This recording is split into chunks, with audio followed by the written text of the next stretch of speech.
Uiteindelik Vrydag, nog 'n week is verby.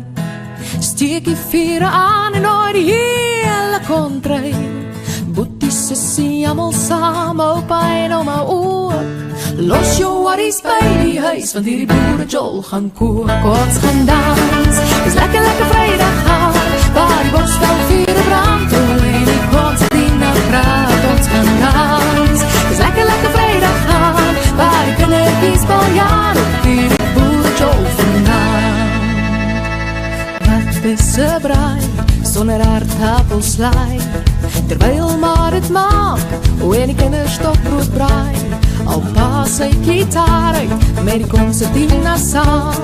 Vanaand gaan ons tiekie draai, laat die stof so staan. Ons gaan dans, dis lekker Vrydag gaan, waar die bosvel vure brand, en die concertina praat. Ons gaan dans, dis lekker Vrydag gaan, waar die kindertjies baljaar op hierdie boerjol vanaand. En laat dan as ons opkyk na die sterre en die maan, dis dan wanneer oom Koos vir ons spookstories vertel.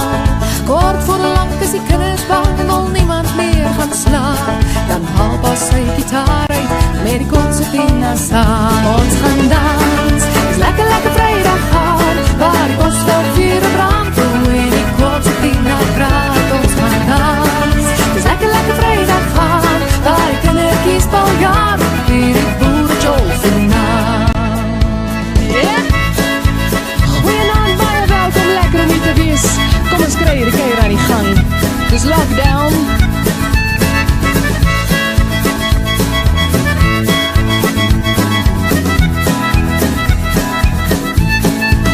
Ja, ons gaan dans, dis lekker Vrydag gaan, waar die bosvel vure brand, en die concertina praat. Ons gaan dans, dis lekker Vrydag gaan, waar die kindertjies baljaar op hierdie boerjol vanaand. Ons gaan dans, dis lekker Vrydag gaan, waar die kindertjies baljaar op hierdie boerjol vanaand. Waar die kindertjies baljaar op hierdie boerjol vanaand, en waar die bosveld vure brand,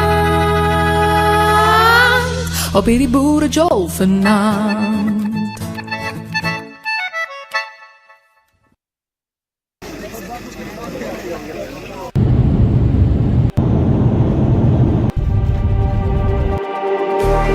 Just like the street lights lit this town, like a fire in a blaze, gotta burn it down. Alright, here we are, folks. Can't be afraid to leave this out.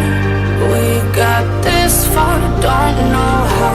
I see danger in your eyes. They know we'll burn down the night. Coming just like the sunrise. You know that we're gonna light it up. Tonight, we're gonna light it up. Tonight, we're gonna light it up. Just like the sunrise, we're gonna light it up.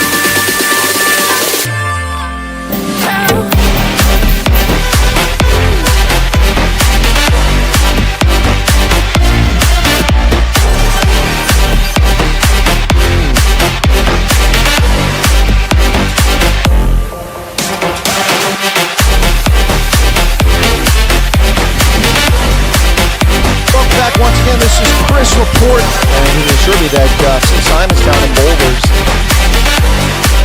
Folks, this is Chris Wyatt reporting from South Africa.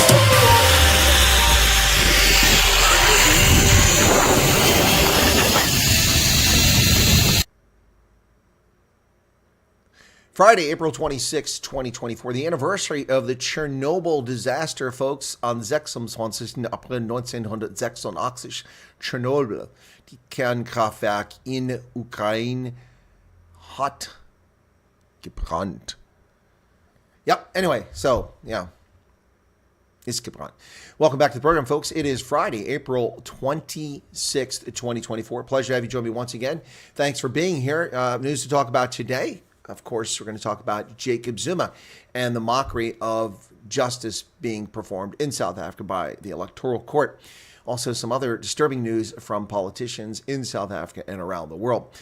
At the outset of this broadcast, Jan Filion popped in before the top of the hour, said Zuma wants his throne back. Yep. Myra Page, Paulie are here as well.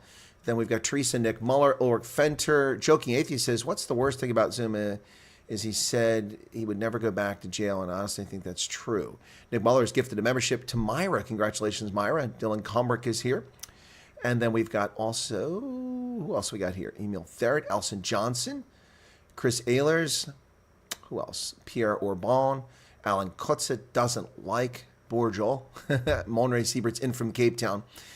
Janet Liddy from South Africa. CyberAgs is back. Welcome to you. And Julie Russell, good to see you again. And Hester Kotze, Etienne Ronnie. My mods are falling off. I don't know. Have I let them down somehow? I know Erica's not in the best of health, but Hendo's not here. And Hendo was such a faithful mod. I wonder what's going on. Must be busy. Clive Streak is here. Welcome to you, Clive. It's a pleasure. All right. Now, when people get busy and they don't tell you they're busy, you start to wonder if you've done something wrong to offend them, or maybe you've done something. I don't know. Who knows? Anyway, welcome back to the program. Hey, Clive, welcome to you. Thanks for being here. So lots to talk about. The first one here, let's get right into this, ladies and gentlemen. By the way, programming announcement on Rugby Ascendant. We'll be covering United Rugby Championship action today live with the Scarlets in Wales hosting the Sharks. The Sharks, whose season disappeared a long time ago, are finishing up their campaign with 2 games left. Sharks taking on the Scarlets in a game that probably not too many people be interested in or watch, but I will cover it. Chance for me to get back into the swing of things for play-by-play and color commentary, something I've done very little over the past month, but thanks for tuning in. There's Mike from Pennsylvania. Welcome back. Right, let's get into it very quickly here. So this thing was shared. Now, I went and looked. I did not find this on her account, so maybe it was published. I don't know. Maybe it wasn't, because it's no longer there. Perhaps she deleted it. But sometimes you have to wonder about the impulse control of people who sit in government. And this is one example of it right here. So this link was sent to me recently. This is purportedly Leona Kleinhans, who is a member of parliament. Apparently she wrote, responding to someone with the username Lebona Caboniena, that so Cape Independence is now a paramilitary extortion vigilante racket. I would have driven over these people running around in the traffic. How pathetic.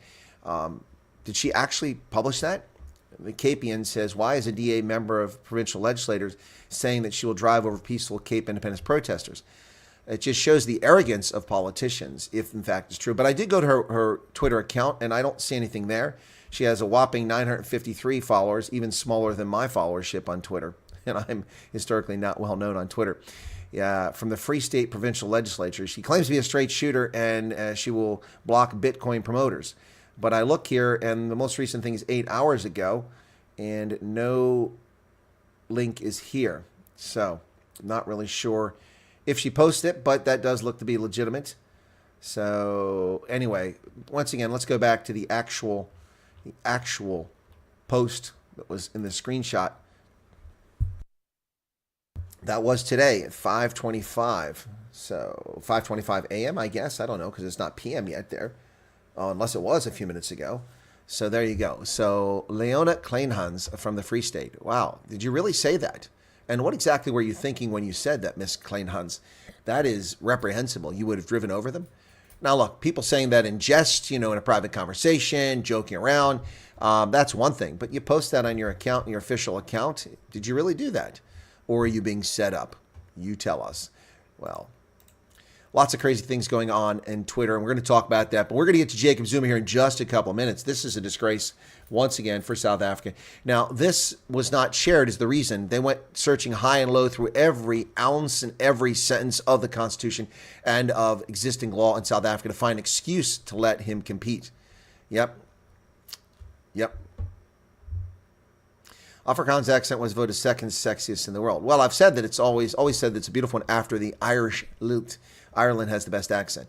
Well, South African news, Implats, the platinum producer, warns it will cut 4,000 jobs under the highly successful African National Congress macroeconomic policies. 30% reduction in head office cost. Wow. Impala Platinum, the world's second largest platinum producer, said Friday it entered into a retrenchment talks that could cost 3,900 jobs. The Platinum Group metal pricing has declined sharply since the start of 2023 under Joe Biden's bad energy policies. Global macroeconomic uncertainty and rising geopolitical tensions present additional downside risk to industry sustainability. They contribute approximately 20% of annual global platinum group metal production. Wow, that is a huge impact on the sector. Anglo American turns down a takeover bid from BHP. Yep, $39 billion bid. The Wall Street Journal reports there will be a bidding war. The UK-listed mining giant's chairman says the proposal undervalues the company. Anglo American, a former South African company, on Friday rejected a $39 billion takeover bid from rival BHP, saying the bid significantly undervalues the company. The London-listed Anglo American said the unsolicited proposal, which was made earlier the month, became public this week, features unattractive structure that's too uncertain and complex. Anglo American Chairman Stuart Chambers said the company stands to benefit from its portfolio of assets, including copper, that are likely to experience growth from trends around the energy transition. The all-share purchase was rejected out of hand. Well, here we'll talk now about Jacob Zuma. For those tuning in to listen to what we want to talk about Jacob Zuma, I saw we were at 63 and a bunch of people just disappeared. Yes, it's BHP Billiton. You are correct, Chris. Yeah, so, wow, those 5 people left a little prematurely just because you didn't get an answer that quickly. A little patience, folks. It is a news program. The Electoral Court has handed Jacob Zuma another victory with a ludicrous determination. Now looking and searching desperately for answers as to why they allowed this man on the ballot when the law clearly says he cannot be on the ballot. They twist the law to their needs, saying that his sentencing was not a sentence because he wasn't allowed to appeal it. In June 2021, the Constitutional Court sentenced Jacob Zuma to 15 months in prison for contempt of court after he defied its ruling that he must appear before the state capture inquiry. Under Section 47 of the Constitution, anyone sentenced more than 12 months without the option of a fine does not qualify to be a member of the National Assembly. In a ruling, the Electoral Commission of South Africa is now seeking to appeal at the Constitutional Court. The Electoral Court's majority found that Zuma's jail term did not qualify as a sentence because he could not appeal it. Wow. My goodness. Section 47, 1E of the Constitution disqualifies anyone who was convicted of offense and sentenced to more than 12 months. But the Constitutional Court is saying that he can, in fact, run. Wow. In a ruling, okay, so Judge Dumisani Zondi said the drafters' Constitution recognized that the fact that a person convicted and sentenced has a right to appeal against their conviction and sentence upon leave being granted by the trial court, or if refused on petition to the Superior Court. In other words, the conviction and sentence do not take effect until the appeal process has taken place. Alternatively, until a convicted and sentenced person has elected to not appeal the sentence. Well, in fact, Jacob Zuma did appeal that, did he not? Did he not appeal that case and lost? Wow. So, Zondi said, in my view, the sentence that was imposed on Mr. Zuma cannot be said to be a sentence which the section contemplates. The commission erred. Therefore, in an objection to Mr. Zuma's candidacy on the basis that sentence that was imposed on him disqualified him from being eligible to be a member of the National Assembly. That's gobbledygook. Utter nonsense. Utter nonsense. Jacob Zuma never sought to appeal, or he appealed. It was 3 years ago. He doesn't get a free pass because he didn't take action. Wow. When the inquiry launched contempt proceedings against him, he chose not to participate in them. Instead, launched a series of scathing attacks against the judiciary in which he compared it to apartheid authorities. There you go. Yep. It was only after he was sentenced for contempt that he responded to the accusations in unsuccessful attempt to seek a rescission. So he sought to have the judgment against him removed. So that was an appeal through rescission. So this is just legalese gobbledygook. Jacob Zuma is not eligible to run for office. And the Electoral Court does not have the final say. The Supreme Court of Appeal or Constitutional Court have a right to weigh in on this. Yep. Yep. This is crazy. And of course, Jacob Zuma has never been tried because of his actions for his corrupt allegations dating back to 2005 in the arms deal. So he's been successfully using the law to avoid prosecution since 2005. Yeah. The Electoral Court is not the final authority on this. Fleshin says hello from Gdansk. I'm sorry, there's no such place as Gdansk. It is Danzig, historical city founded by ethnic Germans, built by ethnic Germans. It is Danzig, stolen from ethnic Germans by a corrupt Roosevelt, Stalin, and Churchill axis of evil. Correct. It was in Electoral Court, and it shall likely be overturned. It's ludicrous. Welcome back, folks. All right, so there you have it. There you have it. The Electoral Court claims that Jacob Zuma is eligible because he never appealed. Well, it doesn't work that way. Doesn't work that way. The Democratic Alliance outlines a plan to create 2 million jobs in 5 years. That's interesting. That's 400,000 jobs per year. Wow. And how exactly they're going to create them? Well, the DA shares their plan with us, and let's see if it holds up to scrutiny. The DA unveiled his economic policy, which it says is the correct path to unleash enterprise, grow the economy, and create jobs. Highlighting unemployment as the biggest crisis facing the country, Party leader John Steenhuisen said that 10 million people cannot find work was not a result of the force of nature, but rather of ANC-made disaster. Well, on that point, we agree. It's a disaster designed and executed at the hands of the men and women of the ANC, 100%. It's because of the deliberate choices of the men and women inside the ANC that 309,000 manufacturing jobs were destroyed over the past 16 years, and the South Africa's tax base has not only shrunk, but also bears one of the highest tax burdens in the world, with a tax-to-GDP ratio of 25.5%. It's actually higher than that. Deliberate choice of ANC have plunged us into fiscal crisis where 1 rand out of every 5 collected is used to pay our 5.2 trillion rand debt, leaving less money every year for the investment in job-creating infrastructure. This detailed policy, developed in consultation with some of the best economic thinkers in the world and built on good examples of global examples of best practice, presents the most compelling and exciting economic offer South Africans have seen in a generation. Well, does it? It's built on getting the right people into government so we can make better choices. Policy sets out how we'll improve the ease of doing business, which alone will unlock 250 to 400,000 new jobs. Reforming labor laws. Finally, we get to it. I mean, after all this gobbledygook, we finally get to what they're saying. Reforming labor laws. How? The introduction of a new youth employment opportunity certificate. What the hell does that mean? Expanding collective bargaining to extend worker representation. Oh, so you want the unions to have more say. That's not going to create jobs. That's going to steal jobs. Where does the DA get that idea? Wow. And exempting small, medium, and micro enterprise from wage agreements they cannot afford. Well, that's the only thing there that actually makes sense that could create jobs. The party argued such measures on their own could create 500,000 to a million jobs. No. Add to this the better choices will make an industrial policy that will generate 250,000 new jobs, and better choice on trade policy, which will add another 100,000 jobs. Unlike other political parties that make thumb-sucking promises, every pledge contained DA's economic policy is a product of thorough cost-cutting research. How? But now, is this the DA's fault? Maybe we need to go to the Democratic Alliance's website and see what they've got to say, because this tells us absolutely nothing. There's only one thing in there that's actually useful.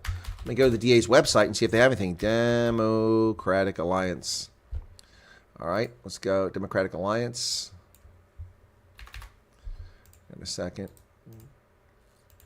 Okay, see if I can't find their website. There it is, da.org.za. And let's see if they have this. DA ready to rescue South Africa. See how. Okay, let's see. Click on it. Rescue plan. Their African manifesto. State collapse. That's bold solution. Bold solution. Where is this plan that John Steenhuisen is talking about? I can't find it here. Let's go see what else. Why the DA policies. Okay. Policies. It's all YouTube videos. Our government, education, the economy. Here we go. The DA's plan to beat the past and build the future. Okay. They have 3 policies here. Okay. And once again, they have United Nations sustainability goals, which is ludicrous, which will not bring. I'm sorry, this is gobbledygook, folks. Where is it at? I may not be finding it. I don't want to be unfair to them. I may not be finding it. Live streaming now. Yeah, Hendo. Who's live streaming now? Yeah. So I can't find it, but maybe it's there somewhere. Maybe you can find it and send me the link. So, Fleshin says, I'm not going to say Danzig there around there. No, gotcha. 5.2 trillion, Grasshopper says. It is outrageous. Well, look at our debt. Yep. Yeah, Keith Alderson. Hey, RJ. I haven't seen Keith in here yet. Wolf K is here. Welcome to you. And John Huchin in from Arizona. To be honest, I have a little faith in them. Definitely agree with you when it comes to Electoral Court. Yeah. What did Chris say? Oh, okay. Gotcha on that. Okay, yeah. So we have turned around Ekurhuleni. Ladies and gentlemen, the Mampara of the Day Award goes to the economic freedom fighters. These guys are just comedians, to say the least. We have turned around Ekurhuleni. What Ekurhuleni are they talking about? Am I confused?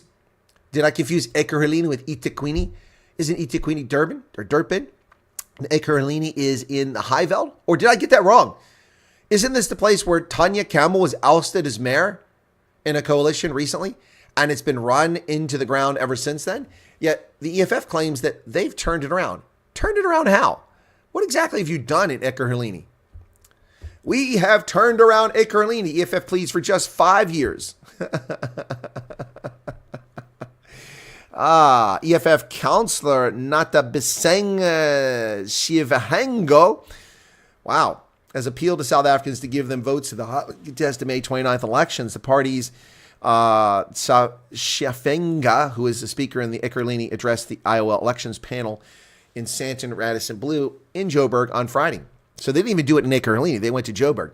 EFF is asking for your votes just for the 5 years, not more than that. We have demonstrated in the city of Ekurhuleni. It's the best-run municipality in Gauteng. We've seen our people who are running the worst-run municipality in Gauteng claiming that we're not doing that. I'm sorry.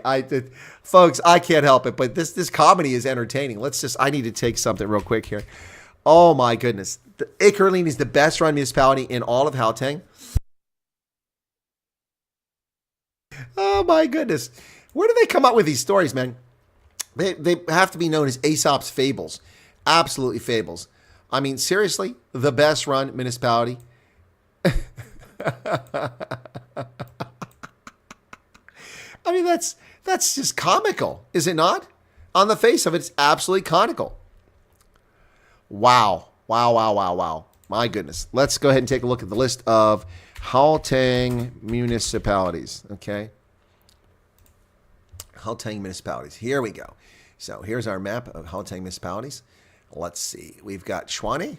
We've got Mohali City. We got Rand West City, Marufafong City, Joburg, Ekurhuleni, Lesedi, Mfuleni, and Midvaal. I'm sorry. Isn't Midvaal the best run municipality year after year after year after year after year in all of South Africa?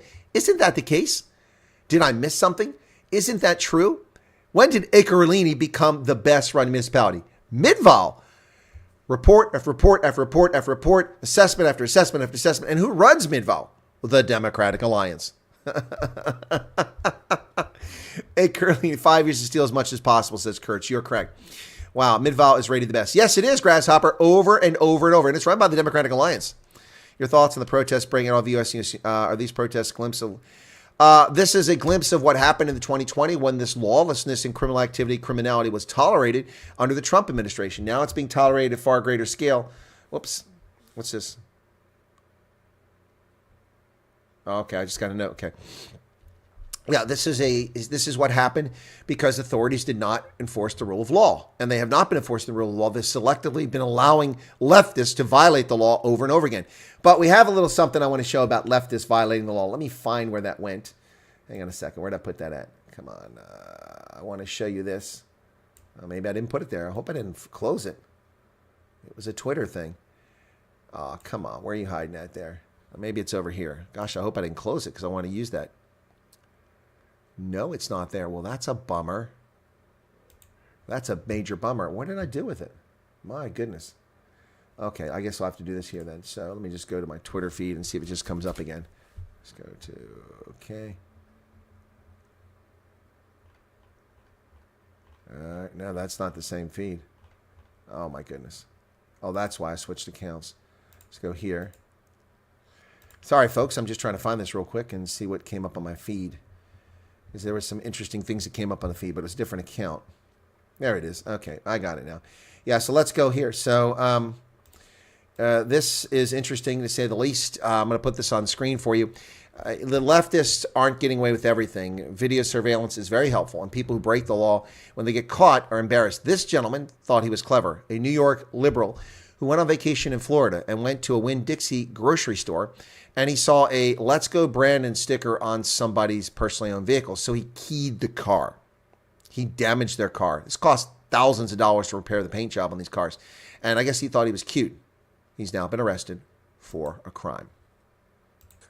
Hey, stop. So I'm guessing you probably know what this is about, right? Zero, Victor Alpha. No.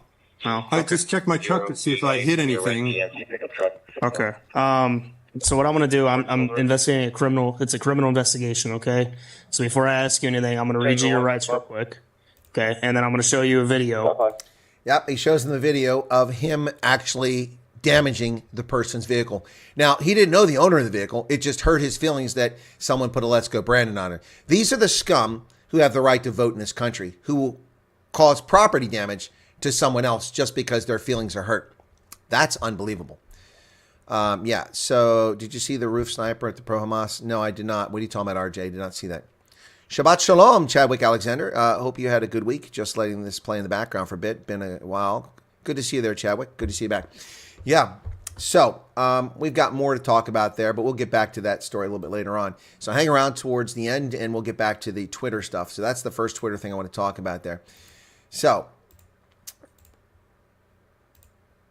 ANC support continues to slip in South Africa as people give polls. The latest Ipsos poll says they are in trouble. And this one's focused on MK, ANC, and EFF.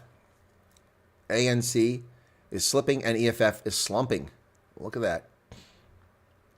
Voter support for South Africa's ruling ANC has slipped further ahead of next month's election, but the biggest loser was EFF, according to opinion poll by Ipsos.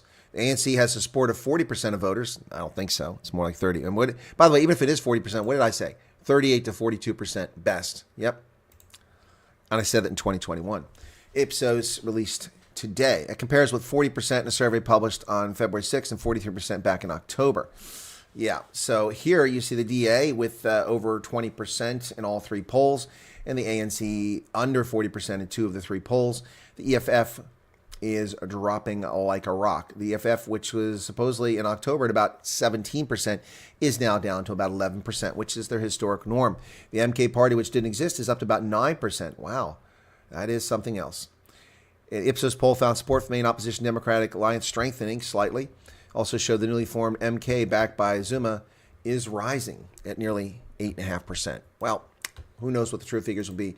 We will find out. The African Christian Democratic Party pledges to stop sewage overflowing in Gauteng streets and the DA demands better policing. These are promises made at elections debate in Joburg. There's ACDP's Bishop Dalton Adams speaking at the Iowa elections panel discussion. The African Christian Democratic Party has bemoaned the state of service delivery in Gauteng, which the party said it has become appalling in a province which boasts world-class infrastructure but limited to certain areas. Gauteng is a tale of two cities. Coming from the area of West Rand, where I live, and our constituency is, you find that the people live in abject poverty, crime-ridden roads that are not serviced, sewage that is running the streets, and then you come across the highway and you get to this area of Sandton, which looks like you're in a European country. Yeah, that's true. And Sandton barely existed under the National Party. It's all grown up under the ANC. Well, the diesel bill in South Africa is shocking for Eskom, how much money they're spending to keep the lights on. State-owned power utility Eskom spent $64.78 billion in the past 5 years on diesel to run its open gas turbines to fill the gaps in its service failures. 2020, the figure is $5.8 billion in a year, and by 2024, the year is still underway. It has risen to $23.38 billion, the largest expenditure to date. With only 4 months in the year, it's spent more than it spent in all of 2023. Ladies and gentlemen, the ANC is trying to hoodwink voters by keeping the lights on by burning diesel. And by burning all this diesel and sucking it out of the transportation sector, they are driving prices higher with demand for diesel that should not be there. This electricity should be generated by coal-fired power plants or natural gas plants as a result of fracking. But that is not being done because the ANC is corrupt, inept, and fools. And so they are trying to mislead people by keeping the lights on artificially. When the election is over May 29th, the grid will shut down. 4 months. We haven't even completed April. We're at April 26th, the anniversary of the Chernobyl explosion in April 26, 1986. By the way, tomorrow is the 30th anniversary of the communist accession to leadership and power in South Africa when the ANC won those elections. That's right. And the National Party came in second. 23.38 billion. That is already 2 billion rand more than all of 2023. 12 months, 2 billion rand less than what they spent just to keep their popularity from cratering. This is an extreme misuse of resources, an extreme violation of voter trust, and it shows a lack of integrity by the ANC.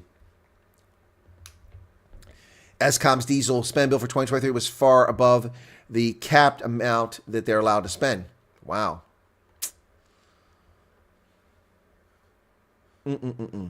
Wow. With this latest revelation, Electricity Minister Koshisenso Ramakopa's claim that Eskom has turned a corner is completely false because burning diesel can never be a permanent solution to the load shedding crisis. Indeed, not to mention the fact that the reason that load shedding isn't as bad as it could be is because a huge chunk of the residential and small business sector have gone off grid. They don't rely on Eskom for their electricity. It's unbelievable, the lies being told to South Africans by the ANC government, who has failed them at every turn. Disgraceful. Absolutely disgraceful, folks. Absolutely. By the way, I've had a couple good days of generation myself. So 690. So hang on a second. That's month. Excuse me. Let's see. A week. Let's go. So we had 41 yesterday, 33 the day before, 43 the day before, and 48 the day before. It's almost setting a record. 10 kilowatts today. Yep.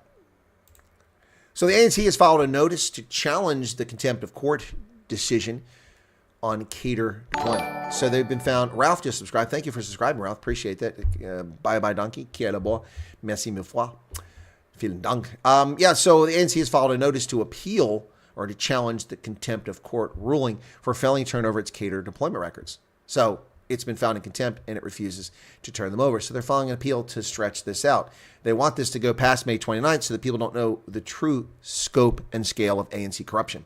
ANC has filed notice for leave to appeal in Joburg High Court, ruling that it's in contempt of court over its failure to hand over all documents related to its cater deployment committee to the Democratic Alliance.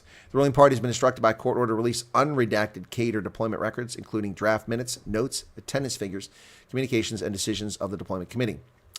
But they have not done that. They refuse, and so they're trying to stop it.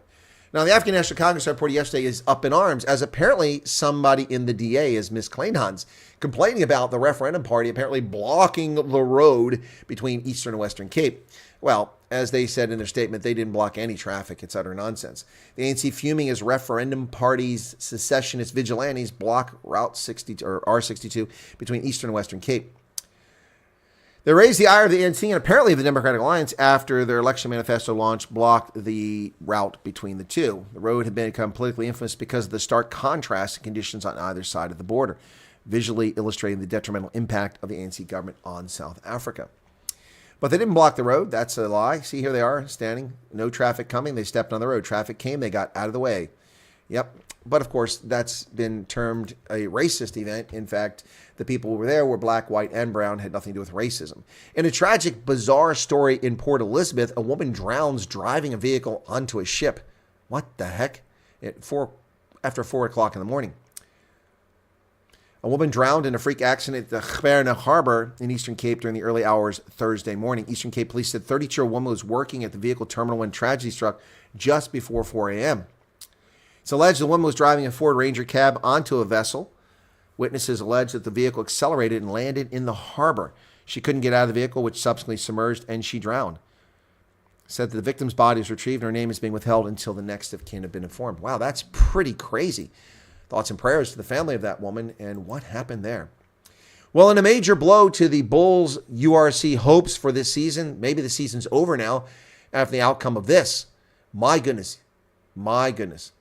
Johan Hussen has been handed a 3-game suspension, which will take them into the final 2 games of the season, which will determine whether they have a home game or not and make the playoffs or not, and the first game of the playoffs. Major blow for the Bulls. A massive blow on their road to the URC Championship playoffs with fly half Johan Hussen suspended for the next 3 league fixtures. The 31-year-old was shown a straight red card after a head clash with halfback Craig Casey in their 27-22 loss to Munster at Loftus. Now, the Bulls were leading 22-17 with less than half an hour remaining, but they were always up against it once he got that red card. In a statement released by the URC on Thursday, it was confirmed the Bulls would be without their main playmaker for 3 weeks. In the players' responses to the judicial officer overseeing the disciplinary process, Sheriff Catherine Mackey, Scotland, he had accepted that he had committed an act of foul play, which warranted a red card. Sheriff Mackey found the incident met the red card threshold. The entry of mid-range warranted 6 weeks. The player received 3 weeks mitigation, 50% mitigation, due to his good record and apology to the player, which resulted in a 3-game suspension. My goodness. Now the Bulls play the Osprey, but they'll miss him against Glasgow and Benetton. They should beat the Osprey pretty clearly, the last 3 games of the season, so there are 3 left. 4th on the table with 4 league matches remaining before knockouts. My goodness. They're going to have to turn to Chris Smith to wear the number 10 jersey And Jaco van der Walt is an option for them. That is terrible. I did not see the game. I was busy campaigning in a fool's errand race. Meanwhile, the Stormers, good news for them. Dan du Plessis, the exciting playmaker in the center, is signed through a few more years. Midfield guru du Plessis signs contract extension. This team means a lot to me, says Dan du Plessis. Midfielder Dan du Plessis has signed a new deal with the Stormers, keeping him at the Union until 2026. The 29-year-old has been at VP and the Stormers for his entire career. Other players recently signed deals with the Stormers include backline star Sasha Feinberg, Ngumzulu, lock J.D. Schickerling, and prop Steven Kitsoff, who comes back from Ulster. The 29-year-old boasts 64 Stormers caps and has been with the Cape Town franchise his entire career, having come up through the ranks as an age group star who represented Western Province at the under-16s, under-18 level before moving into the senior squad. He comes from a family with rich rugby heritage in Western Province. His father, Michael, and uncles Carl and Willie, all starring for the legendary Western Province team of the 1980s that won the Currie Cup 5 times in a row. His cousin, Jean-Luc, also played 50 games for the Stormers. His early career was blighted by some injuries, but he has been in fine form the past few seasons, and I'm excited to see Dan du Plessis staying with the Stormers. Congratulations. Well, people are upset that some tourists decided to go butt naked on a major sand dune in Namibia, and Namibians are not amused by this. Fury over naked tourist on top of Big Daddy. A group of foreigners face punishment for stripping off on giant sand dune that's one of Namibia's biggest attractions. A group of foreigners face punishment after stripping naked and posing on one of Namibia's top attractions, the Big Daddy Dune in the Namib Desert. Visitors told local newspaper Wednesday that they were stunned to come across naked people roaming around the sandy attraction and have now called for action against the tourists. The unnamed foreigners now face being blacklisted from entering any of the country's parks. Images of male tourists posing naked were widely shared on the internet and sparked a flurry of sharp reactions. Kenneth Napenda, vice chairman of the Federation of Namibian Tourism, told the Namibian Sun website that the behavior risks attracting tourists who think anything goes in Namibia. It's very sickening, and it really creates a bad image for Namibia. Why are they in trouble? Someone said on X. Nothing wrong with sunbathing. Well, I don't know about that. I don't know about that, but my goodness. Well, OPEC, the Organization of Petroleum Exporting Countries, is excited about the potential entry of Namibia, now a future oil producer, into the family of OPEC, an organization that intentionally sought to destroy the world's economy repeatedly, beginning in 1973. A bunch of scumbags who seek to control the price of oil through a cartel. They are a shameful lot. And Namibia, if they join this group, is also a shameful lot. The Organization of Petroleum Exporting Countries is excited about a potential partnership with Namibia and ready to support the South African country in its oil journey. This, according to OPEC Secretary General Hatem Al-Ghais. The OPEC Plus oil producers group, having lost Angola and other players in recent years, is looking for Namibia possible membership as it aims to start pumping oil by the next decade following a string of recent big discoveries. Total and Shell in recent years have made discoveries estimated 2.6 billion barrels, setting the stage for the South African country to plan production from about the year 2030. Yes, and OPEC wants them there. Zimbabwe authorities are troubled by the decline in their new gold-backed currency. Who saw this coming? Well, hello. Who saw this coming? Yeah. Zimbabwean authorities responded swiftly to the recent decline of the new gold-backed currency by apprehending illicit money changers and closing the bank accounts of businesses accused of exclusively dealing in U.S. dollars. On Monday, Zimbabwe business owners pleaded with parliamentary committees to ask the government to stop arresting money changers and reopen the bank accounts of companies accused of only accepting foreign currency. This is an inception process of a monetary policy shift, said Sakai Kuvarika, the chief executive officer of the Confederation of Zimbabwean Industries. So let's give ourselves time. Let's give the market time. Let's give the policymakers time to iterate how the policy is going to work in our markets. But we definitely do not support what we accompany our policies with the police. Last week, police arrested several people it said were fueling the black market, where Zimbabwe's new currency called the ZiG, introduced early in the month, was trading around 20 ZiGs to $1. The government's official exchange rate is 13 ZiGs to the dollar. Owen Mavingrere of the Institute of Chartered Accountants said that arresting money changers causes panic. The parallel market and those dealers in the streets are a symptom of the problem. Sending the police doesn't inspire confidence, so we'd rather have a situation where we handle the root cause and use soft approach. Well, get rid of ZANU-PF. That's what you should do. Zimbabwe getting a write-off of debt from China. The Chicoms for giving debt to Zimbabwe. Of course, they'll never get it back. That's why. Debt relief for Zimbabwe can improve investor confidence and attract other lenders as investors to further provide financial support. Why would you give money to a country that needs debt relief because it can't pay its bills? Why would you lend them more money? Only an idiot would do that. As Zimbabwe struggles to get to grips with its flailing economy, China agreed to write off an unspecified amount of debt this month. So we'll see how much they write off when it becomes public knowledge. Meanwhile, Malawi, the warm heart of Africa, gets a gift from the World Bank, a grant of $57.6 million to address food. So nobody's paying my grocery bill. Is somebody paying your grocery bill? Well, I'm paying for Malawi's grocery bill. The United States is the single largest contributor to the World Bank, and we're giving them $57.6 million to feed people. We already feed Malawians from the U.S. government and U.S. taxpayer and Zimbabweans and many others in the region. So why are we giving them more money through the World Bank?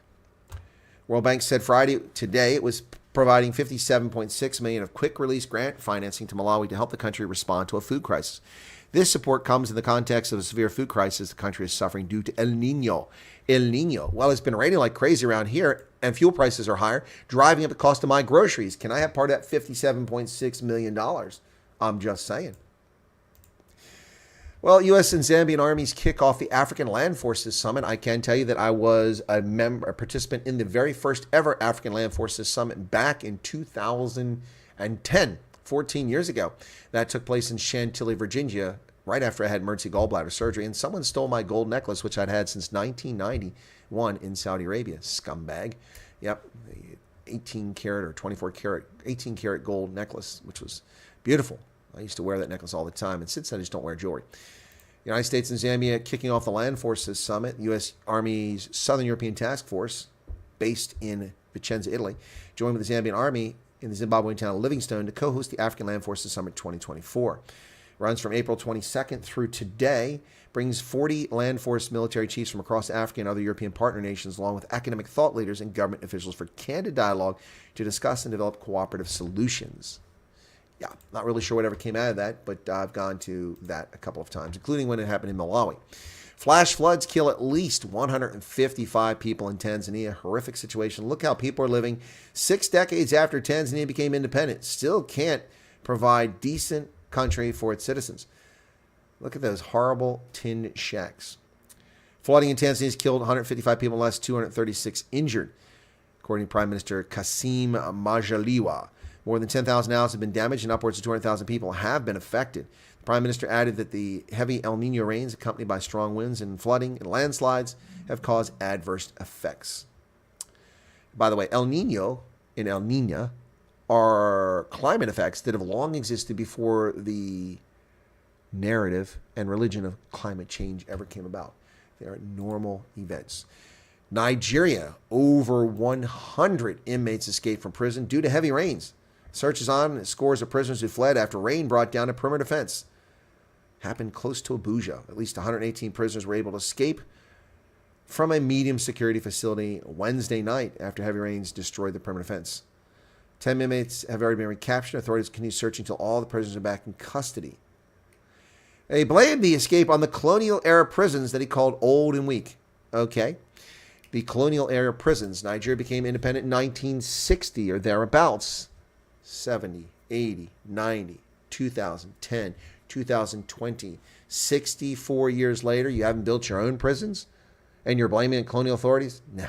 Stop your race hustling. Your failures and your theft of trillions of dollars from oil revenue over the past 5 decades are the reasons why you have such failing prisons. Well, Chinese supermarket in Abuja apparently shut down over being racist. Yeah, that's right. Yeah. Chinese-owned supermarket in Nigeria's capital of Abuja has been shut by authorities after allegations it denies entry to African shoppers. Wow. The Chinese Chamber of Commerce in Nigeria has denied the racism allegations. The supermarket is a tenant in a building run by the China General Chamber of Commerce. In one of the videos, the man said he had discovered the supermarket online but was blocked from entering the complex where it's located. At the gate, the security people told me that the supermarket is strictly for Chinese people. If you're a Nigerian, you can't go inside or buy anything. Wow. Wow, those Chinese are really nice people, aren't they?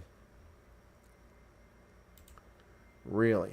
Well, Senegal's new leader calls for a rethink of the country's relationship with the European Union.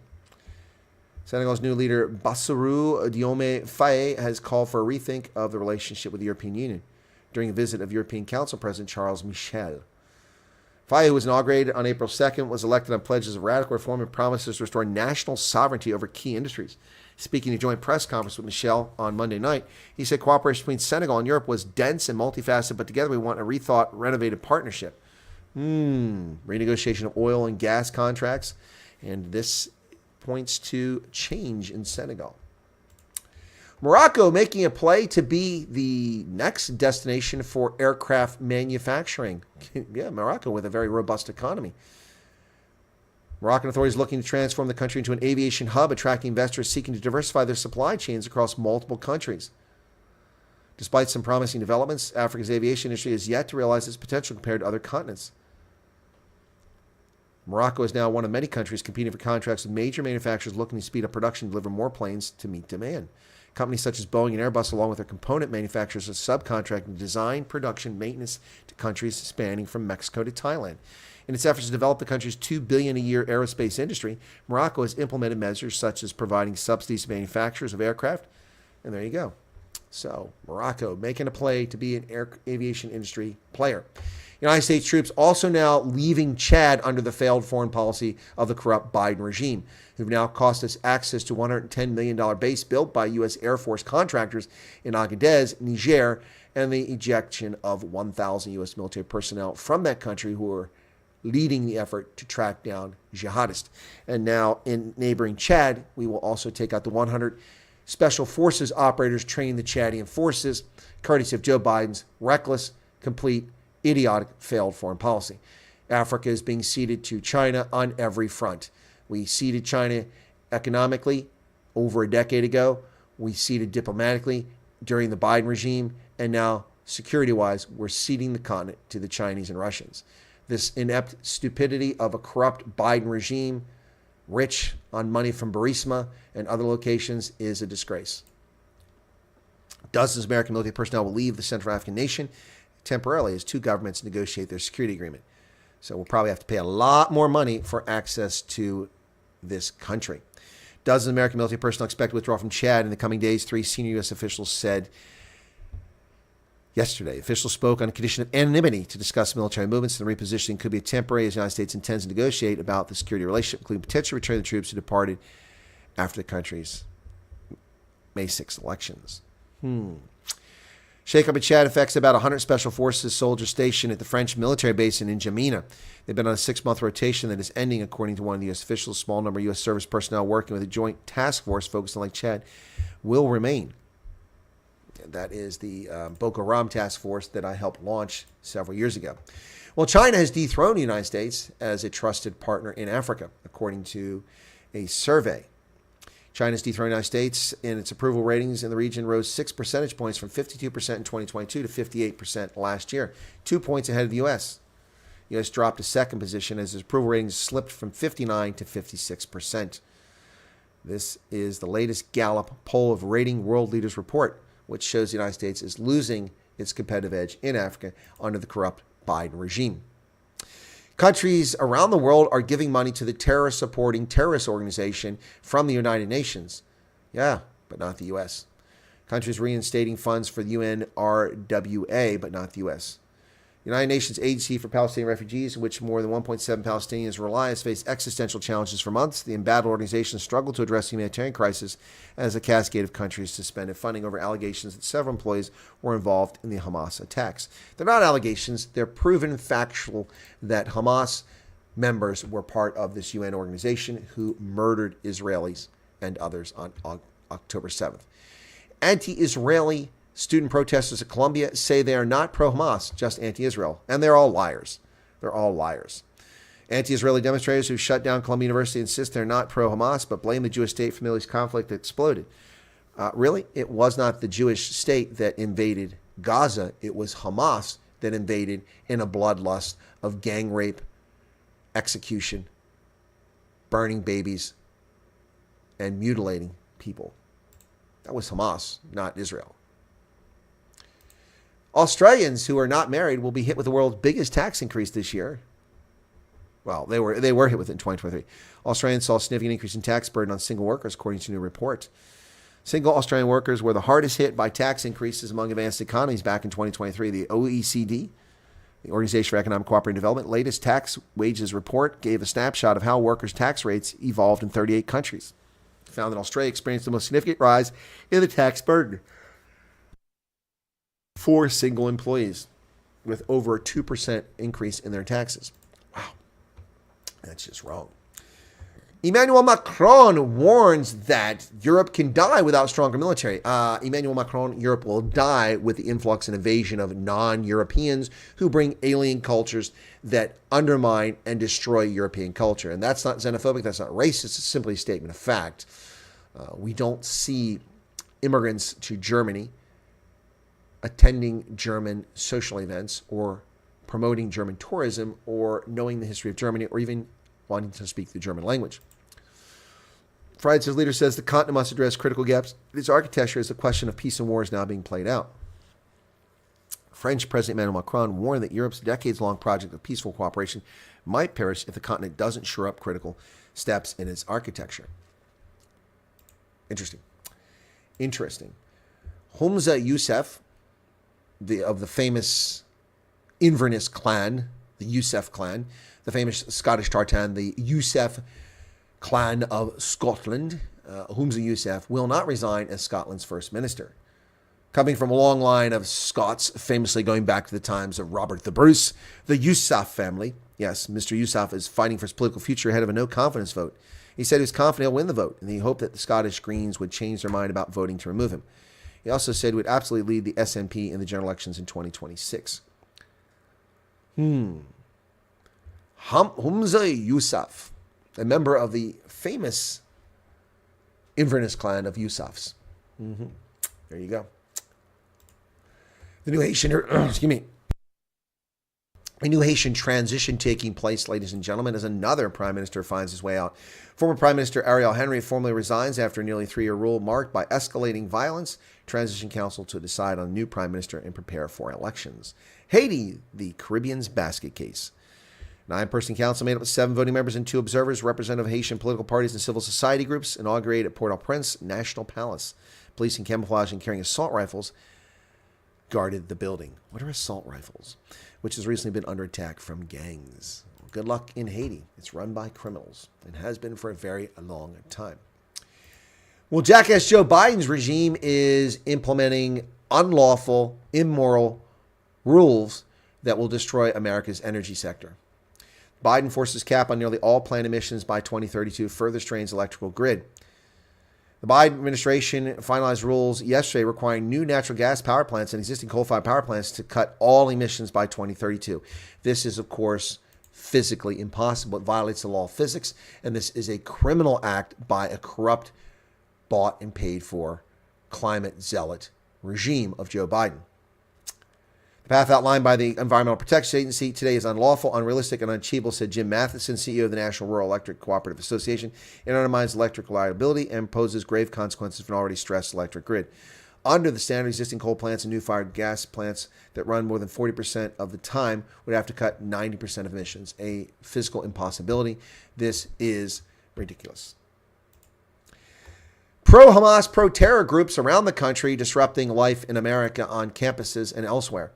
Pro-terrorist Palestinian campus protesters face looming deadlines and risk of arrest. Pro-Palestinian encampments and demonstrations have cropped up at dozens of corrupt college campuses across the country, turning chaotic as police arrive to disperse crowds. Still, students, activists nationwide appear determined to show their support for terrorists in Gaza and push their universities to divest from companies that have ties to Israel. The Hamas October 7th attack killed 1,200 Israelis and other foreign nationals and resulted in roughly 240 hostages being taken. And there were no campus protests over Hamas's terrorist attacks. No campus protest whatsoever. We have allowed these terror supporters in our midst in this country, and this is an absolute disgrace. Scott Perry, my representative in the House of Representatives in U.S. Congress, is facing a huge electoral challenge from a popular television commentator. The House Freedom Caucus stalwart in 2022, they're going to call it, I'm going to say that. The House Freedom Caucus member is confronting a general election challenge in the central Pennsylvania district that's grown more competitive. That's simply a lie. The district has not grown more competitive, New York Times. The Supreme Court of Pennsylvania immorally and unlawfully reset the districts to a previous districting by falsely claiming that the redistricting that had been in place for nearly a decade was illegitimate in a clear election interference effort by a corrupt Supreme Court of Pennsylvania to throw the elections in 2022. Quite factually, folks, we used to have 12 Republicans and just 6 Democrats among our 18 seats in the House of Representatives. We lost a seat because people fled this corrupt state, and now we have 17 seats. But we have an even split at 18 of 9 and 9. We only have 17 going forward. We had 9 Republicans, 9 Democrats, because the swing of 6 seats, they took 6 away. It's actually a swing of even more. 6 votes plus for Republicans from Pennsylvania became even. That's a swing of 12 in the House of Representatives. And that is the sole reason why the Republicans lost the election in 2020.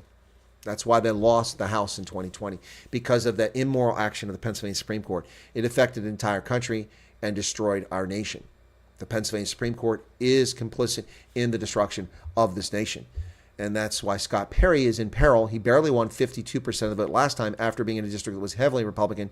He was put in a district which included parts of this district which are on the other side of the Susquehanna River and have nothing to do culturally or economically, for the most part, with this part of the state. Yeah, this is the corrupt politics that takes place, and the judiciary is complicit in it. Well, the House Judiciary Committee has issued a statement and a report. Judiciary Republicans released a report on the Manhattan District Attorney Office's political vendetta against President Trump. In a 300-page report called An Anatomy of a Political Prosecution, the Manhattan District Attorney's Office's vendetta against President Trump, 300 pages long. As revealed in former Special District Attorney Mark Pomerantz's self-serving book, People vs. Trump, An Insider's Account, since at least 2018, the District Attorney of New York has weaponized the criminal justice system, scouring every aspect of President Trump's personal life and business affairs in the hopes of finding some legal basis, however far-fetched, novel, or convoluted, to bring charges against him when one legal theory would not pan out. Instead of discontinuing its politically motivated investigation, the District Attorney of New York simply pivoted to a new theory, consistently searching for a crime to prosecute President Trump. Pomerantz's book was part of a public pressure campaign to force the District Attorney Alvin Bragg into action. There you go. So a 300-page report which outlines the scam going on against Donald Trump. University of Southern California has canceled graduation for its students because of domestic terrorists. Domestic terrorists. Yep. USC cancels main commencement ceremony as campus is roiled by protest. The University of Southern California has canceled its main commencement ceremony, citing new safety measures put in place in the days since Los Angeles school has been rocked by student-led protests against the war in Gaza. Additional events are still planned for graduates. So the terrorists, domestic terrorists disrupting our lives, are getting away with it, and nothing's being done. Well, the Biden regime is finalizing rules, fearful that Trump, who will succeed him in office, will scale them back. In the past week alone, the Biden regime has proposed 37 rules and finalized 59 that will cost businesses nearly $1 trillion, $875.3 billion. That's only $20 billion less than the total of Obama's rules cost businesses over 2 terms. Wow. Nearly $1 trillion in business costs that will destroy businesses, especially small business. Representative Adam Schiff of California, Shifty Schiff, the liar extraordinaire, the man who has the documents in his hand, but of course proving Donald Trump's collusion with Russians, but can't show them to us because they're classified. Of course, Adam Schiff, once again, that guy was robbed. His suitcase stolen. He had to go to an event where he's running for the Senate in his polo and trousers. And some people on Twitter are saying he deserved it. Good, they're celebrating. Well, no one should celebrate criminal activity against anybody. At a San Francisco dinner, Schiff wore shirt sleeves and a hiking vest while everyone else was reportedly wearing business suits. California Senate Representative Adam Schiff was given a rude welcome in San Francisco on Thursday as he was reportedly a victim of a theft just hours before his ritzy campaign dinner. According to San Francisco Chronicle, thieves broke into his car that was parked in a downtown garage and stole his bags. Without business clothes to wear, he still proceeded to the event. I guess it's welcome in San Francisco, he joked. Oh, joked his press agent. Well, yeah, this is how lawless San Francisco is, and people like this are the reason for it. Boeing and NASA have an historic launch coming up as early as May 6th, folks. Wow, that's a shocker. Who was planning for this? Boeing developed this Starliner capsule as part of NASA's Commercial Crew Program. This rendering shows the spacecraft as it would appear in orbit. After years of delays and a dizzying array of setbacks during test flights, Boeing's Starliner spacecraft is finally set to make its inaugural crewed launch. Mission on track, takeoff from Florida as soon as May 6, carrying NASA astronauts Suni Williams and Butch Wilmore to the International Space Station, marking what could be a historic and long-awaited victory in the beleaguered Starliner program. May 6th, that's just around the corner, folks. Wow. NASA and Boeing officials made the decision Thursday to move forward with the launch in less than 2 weeks. However, Kevin Bowersock, Associate Administrator for NASA's Space Operations Mission Director, noted that May 6th is not a magical date. So, we will plan to cover that launch when it happens here on this channel, if in fact it does happen. Ladies and gentlemen, as children, we heard about the Jetsons. Meet George Jetson, Jane, his wife, his daughter, Judy, and his son, Elroy.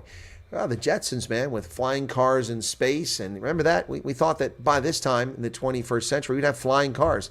Well, guess what? Flying cars do exist. No, this isn't fake news. They do exist. A successful flight of a flying car has taken place. Flying car makes the world's first flight with a passenger. Look at that thing, man. In a groundbreaking achievement for aviation automotive technology, the air car, developed by Klein Vision, which is ironic. Klein Vision would mean tiny vision or narrow vision or small-minded. Klein Vision means small-minded. But Klein Vision successfully undertook its first flight carrying a passenger. Wow. Jean-Michel Jarre, a renowned 75-year-old French electronic music composer, participated in the historic flight in Slovakia, signaling a major milestone for the Slovakian-made hybrid vehicle. Stefan Klein, the brains behind Aircar and co-founder of Anton Zajac, have been at the forefront of this innovation, having received approval in 2022 for the Aircar's flight. Wow. The dual-mode prototype weighs 2,000 pounds and equipped with foldable wings and a propeller. Showcased the ability to transition from a sports car to a plane in minutes. This versatility was demonstrated at the Pistani International Airport, where Mr. Jari completed 2 flights. Wow. Equipped with a 1.6-liter BMW engine, the Air car aims for a shift towards electric power in the future. It reached an impressive speed of 120 miles per hour and heights of 8,000 feet during testing. Wow. Just below the pressurization requirement. Flying cars are here, folks. So we've shown you already on Twitter the man who keyed this lady's car. Now we'll continue. Here we see Emory University economics professor Caroline Frolin refusing to comply with Georgia police officers, and they arrest her, and she screamed, "I'm a professor! I'm a professor! I'm a professor of economics!" You're also a scumbag.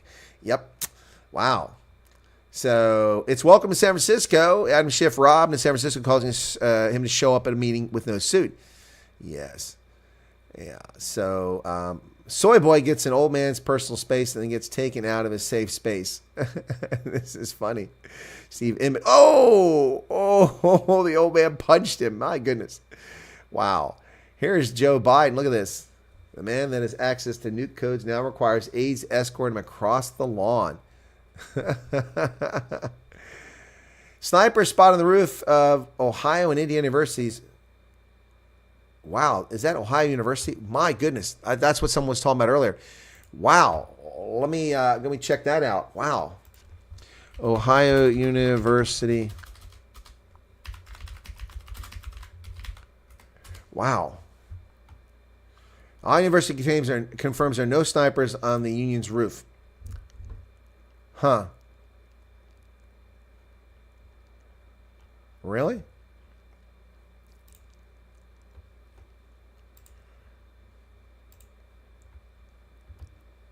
This is what they're saying. No snipers on the roof. Contrary to viral social media posts from Thursday, there are no snipers at the Ohio Union's roof. The post on X formerly known as Twitter is in light of an ongoing encampment at South Oval where 350 students have gathered for an all-out Gaza protest. Huh. University spokesperson Ben Johnson said the individuals are state troopers in a watching position similar to football game day. So they say they're not snipers. Really? But which is this, Ohio State or Ohio University? This is Ohio State, not Ohio University. So they need to get those things right. Red is not the color of Ohio University. It's Ohio State. So once again, fake news. Fake news, folks. Oh, we're down to 57 people. Wow. Everybody left. Shame. All right.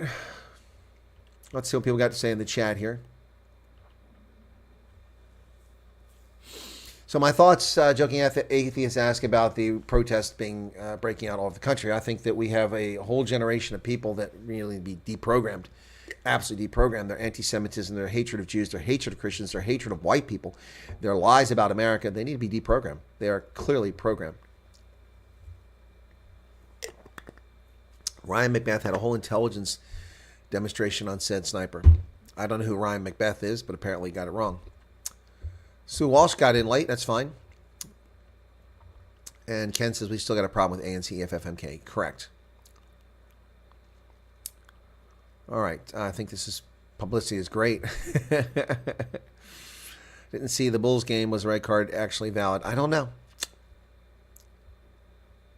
If you didn't run, you would not have known. Known what, Charles? Hey, George Steinberg. Welcome to. There's Hendo. Hendo's been busy making money, I guess. DeBaram is here. Welcome, George. Julie Russell, I'm here, just busy in the kitchen listening. I'm glad Hendo resurfaced, too. I was worried about it. Little Miss Know-It-All's here. James Bowie, people coming in here in the last few minutes. Good to see you there. Brett is tuned in as well. And Charles Van Onselen says, the Humza clan of Scotland. Right. Exactly. They're, of course, very well known for their role in the campaign by Robert the Bruce. The Humza family was critical in Robert the Bruce's accession to the Scottish throne. My goodness. And G. Sawyer's here. And then we have Paul. The New York worker getting interviewed is my latest favorite video about his Biden remark. I didn't see that one. Still don't get the Jewish hatred. I don't either, Charles. I don't get it. Good grief. Can you imagine flying taxis in South flying taxis in South Africa? That would be entertaining. Well, it might take a whole new approach to the taxi war, wouldn't it? Can you imagine flying taxis equipped with automatic weapons, just like friggin' World War I Sopwith camels? Yes, Lorraine, flying taxis. Look, taxis in South Africa are a recipe for disaster. That's for sure. Flying taxis. That's funny. I'm at 14 kilowatt hours at 1 o'clock here, folks, and got about 6 more hours of sunshine. The South African Red Baron. That's right. Hey, what about that flying car, folks? How cool is that? Wow. I mean, that is like super cool. I got to get one of those. I want one of those. I'm telling you that right now. Of course, the FCC will ruin it for everybody. Well, you can only fly if a license. You know, they'll just make it all ruined. Scarlets versus Sharks. Hendo put the link up. I will be covering that at 2:30. That's an hour and 50 minutes from now. Yep, looking forward to that. I know it's not a big game. The Sharks, it's not really, they're not doing well. But, hey, why not come listen to that and join me once again for, here it is. So, yeah, this game, let's see who's playing at fly half. Sia, for the Sharks, it's Sia Masuku, and Grant Williams is the scrum half. Okay, cool. Yeah, so this weekend on Rugby Senate, we'll be covering some games. Let me just tell you which games we shall be covering. Just so you know that, for the 59 of you currently here that might want to tune in. So, right, we got Scarlets versus Sharks today. At the same time, Ulster and Benetton are playing, so I'll pop in on that one to keep track of it. I'd love to see Benetton win that game. I'm really rooting for Benetton this season. Then tomorrow it's Zebra Parma versus Glasgow Warriors. I won't cover that. The Bulls are on at 9 o'clock my time. I'll cover the Bulls versus the Osprey from Loftus, minus Johan Hussen, who's given a 3-game suspension. That would have been a 6-week suspension for the red card, but it was mitigated. Then after that, we have the Lions at Munster at 11 o'clock, so I'll do that one. That's 2 games in a row. And then the third game at 1 o'clock is the Stormers versus Leinster. The Stormers' season rides on the line here. They must win this game, or they're in deep kimchi. Leinster at the top of the log now has lost 3 games after not having lost in a long time. 54 points in the log, and Glasgow is pushing them. They have the same record, but they have 1 less bonus point. Wow. Glasgow and Leinster very nearly the same record. Munster with 9 wins, 1 draw, and 4 losses is at 48 points. Then the Bulls, 9 wins and 5 losses after their disaster last week. A game they should have won. They're in 4th place. Had they won that game, they would be 9-4 or 10-4. They would be in 3rd place. 46, 50 points. Yep, that's where they would be. Benetton has moved back up to 4th place after nearly collapsing, having like 3 losses in a row here. Benetton now 9 wins, 1 draw, and 4 losses. 42 points on the log. They don't have many bonus points. Stormers in 6th place, 8-6. They need this win to go to 9-6. They need to finish strong here. And they only have a 58-point differential. Not particularly good. Just 40 points along. They're tied with the Osprey, who are also 8-6. But they're one step ahead of them because point differential. Edinburgh comes in 8th, 9 wins and 5 losses.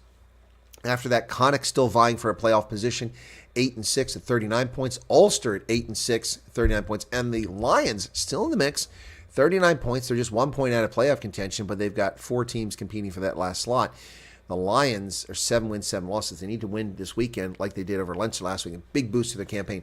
The Sharks are in 13th place at 3 wins, 11 losses. They need to win this weekend to slide up. They play the Scarlets in an hour. They're also 3 wins, 11 losses. Zebra Parma has collapsed to last place with just 1 win, 1 draw, and 12 losses. They had that 1 win and 1 draw early in the season, and things were looking grand for them, but not anymore. Not anymore. So, shame. So, in the preview for this round, let's take a look at that and see what they're saying on the site. So, Scarlets versus the Sharks. It'll be a real trip down memory lane for Sharks boss John Plumtree as he heads to West Wales. The Kiwi spent some 5 years as coach of Swansea through the late 2001, winning 2 titles and the Welsh Cup. Trips the Lanelli to take on local rivals. The Scarlets were always big occasions back then. And now, more than 2 decades later, he heads back to the town for another special showdown with his Swansea-born son, Tane, in the opposing team. Wow. That's pretty wild. That's pretty wild. The Bulls versus Osprey. The Osprey looking to maintain their perfect record against South African opposition when they take to the field at Loftus. They've beaten the Lions in the URC and the Challenge Cup. They've also been big wins against the Sharks and last week in beating the Stormers. The Osprey really showing their stuff. The 27-21 bonus point victory of the Stormers sent shockwaves through the competition and gave a boost to the Welsh team's playoff hopes. So now they're headed to high altitude. They have an opportunity this weekend in a very difficult arena against a very difficult opposition to win 5 from 5. Well, let's see if the Bulls can stop that from happening. Let's hope so anyway. Lions versus Munster. Munster are the champions right now. Of course, the first season was won by the Stormers, second season by Munster. And now Munster are facing the Lions this weekend. Stormers versus Leinster. Stormers boss John Dobson gearing up for an epic duel after the poor performance last week by the Stormers. He said hosting Leinster DHL Stadium was a massive game no matter the circumstances, but with both teams looking to bounce back from defeat last week and the playoffs fast approaching, we're expecting an epic duel. It'll be a big occasion for the 39-year-old Brock Harris, who become the first player to reach 150 appearances for the Stormers. And with his Western Provinces appearance, the man is over 400 appearances. It's crazy. It's a remarkable achievement. We couldn't be happier for him, said Dobson. He's a top rugby man in every sense. Agreed. 100%. So there you go. So that's what's happening this week. And what's going on with my Orioles here? My loan wants to tell me, my loan company wants to help me with servicing. What's that all about? What is that all about? Anyway, so there you go, folks. See who wins Super Brew. Yeah, my Super Brew has been suffering. Let me take a look at where I'm at on all that stuff. It's not been pretty, folks. Come back over here. So Super Brew. I did pick the correct winner for the Varsity Cup. Yeah, that was pretty good. So let me see. Tournaments, currently rugby. Hang on a second here. So let me just go to my live results. Okay, so hang on a second. Upcoming. Let's go to my URC. My URC, I'm down to 69%. I had 70+%, so I'm at 69, but that's better than the average.